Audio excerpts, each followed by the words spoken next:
Hi, my name's Dale Walker. I'm a chartered physiotherapist, and it's my idea to come up with the back pain remedy holistic retreat. With me on the team is Siggy B from Siggy B Yoga and Yana from Spiral Stabilization. Okay, so for the last 7 years, I've been in academia, so in the ivory tower, talking about theory, still running a practice, but I'm now back in clinical practice. And I've been back in clinical practice nearly a year. And I treated this guy that had back pain for 20 years. And rather than treat him once a week for 3 weeks, he wanted, because he was going on holiday, he wanted once a day, 3 days in a row. And I got lucky. And by the end of the third session, he had no back pain. And he said to me, you should, you've given me so much different information. You've educated me and told me things that no other physio told me. And like, I feel like I've gained so much knowledge, but also understand how to manage my back. You should run a course. And I suddenly thought, well, I used to run 3-week courses in the military. We're never going to get like 3 weeks of people doing spinal rehabilitation, but we could get 3 days. We decided to run a retreat, our first retreat, no experience before, but how hard can it be? Oh my goodness, we were wrong. It's been a massive learning curve, but we've super enjoyed it. It's been just an amazing experience.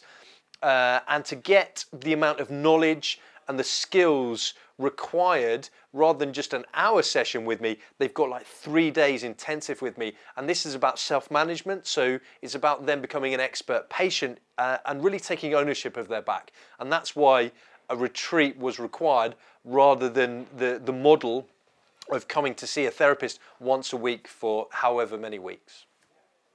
So the retreat is broken down into like 3 phases on each different day. Day 1 is about assessment, day 2 is about treatment, and day 3 is about management. So if we come back to day 1, assessment. So as a physiotherapist, I'm assessing movement, but you can actually assess your spine yourself. So what we did today is we took the attendees through how to assess their neck, their thoracic spine, their lumbar spine, and their pelvis in terms of movement and whether they experience any pain. Once you've empowered someone to effectively search and assess their own back, that can be strangely motivating for them to continue that surveillance on themselves, like doing an MOT. We also did some low-load motor control stuff, which is just sort of postural muscle dissociation. What does dissociation mean? It's a bit like kind of being able to pat your head and rub your tummy at the same time. So can you move your spine separately from your pelvis would be an example of that. And we did 7 different tests where we look at spinal and pelvic dissociation. And then we finished with the functional movement screen. This is 7 movement challenges where you get a score that's ranked and rated of the movement. So for example, one of them is the overhead squat. Okay, so arms above your head, squat down as deep as you can. Now this is a great global mobility assessment. It's really, really functional. I use it all the time and it gives me that kind of snapshot. How is this person moving at this moment in time? And as I always say to my students and my clients is, if you're not assessing, you're guessing. So sharpen the axe before you cut down the tree, and that's what assessment does. A good assessment is essential. It's the foundation of all your treatment. Don't assess well, you're going to have the rubbish treatment, garbage in, garbage out. And that's why assessment is the key theme of day 1. Well, normally I'm treating either high-level athletes, normally in CrossFit or combat sports, or people in the military, but normally really quite high level. Now I'm back in clinical practice. I'm treating like 10, 15 back patients a day. And I was thinking there's a real need for this education about how to deal with chronic pain. So, as I say on the talk, there's 568 million people in the world right now with chronic lower back pain. And it's something so complicated, we can't just solve it by doing a manipulation or an exercise or doing a course of CBT. You have to get everything together. You have to use that holistic approach, and that's not being done with the biomedical model. So we teach the biopsychosocial model, and we also teach the holistic model. And by doing this, Yeah, we're doing some exercise therapy, but we're also doing some emotional freedom technique. We're also doing some yoga.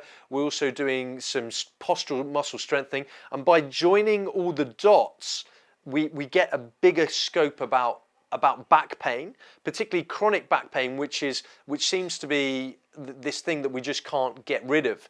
But that's because we've been doing it from the wrong approach. So a 3-day intensive allows the learning and the cognitive process to take place. It allows some exercises to take effect, and it allows you to really just focus on yourself for those 3 days, away from the distractions of normal life and the overwhelm of daily living at the moment. So 3 days of intense therapy, I think, benefits you much more than just coming to see me once a week. So a big thing in evidence-based practice is the use of outcome measures. So outcome measures are a way of measuring progress, and they're also a way that we can prove that a technique works or a particular modality is effective, both for the patient, they want to see progress and get them better, and also for scientific rigor, for peer-reviewed journals and research, because that's also part of what we should be doing. So it's important that we've got this kind of outcome measure. We're always thinking about what one of my mentors, Dr. Lee Harrington, used to call backward performance thinking. So you think about the task that you need to do. That might be, getting back in the boxing ring. That might be running a marathon, or it might just be getting back to running and doing a couch to 5K. It really doesn't matter. It might be just being able to walk again if you've had a spinal cord injury or something neurological happening, whatever it is, but you focus on the task and then you work backwards from that task. And your outcome measures, you can use the numerical rating scale for pain, but it's really subjective. You can use things like the start back questionnaire as well. But bearing in mind that a lot of our patients are chronic already and they've already been through this system as well. So, I think all chronic pain patients are going to be vulnerable to some psychosocial issues anyway. So I'm not sure whether that's a useful thing, qualitative data or quantitative data. I'm a quantitative guy. So I want to see some metrics. So some of the metrics that we're going to use, some simple Professor Stuart McGill core stability, like stuff, where we can time how long we do it. We can use things like the Schober's test for measuring flexion and extension. Trying to make things as evidence-based as possible. Ultimately, it's about that patient getting back to the functional task. They're not fully rehabbed till they can do the thing. So the ultimate outcome is really their meaningful task. Everything else is just a stepping stone along the way.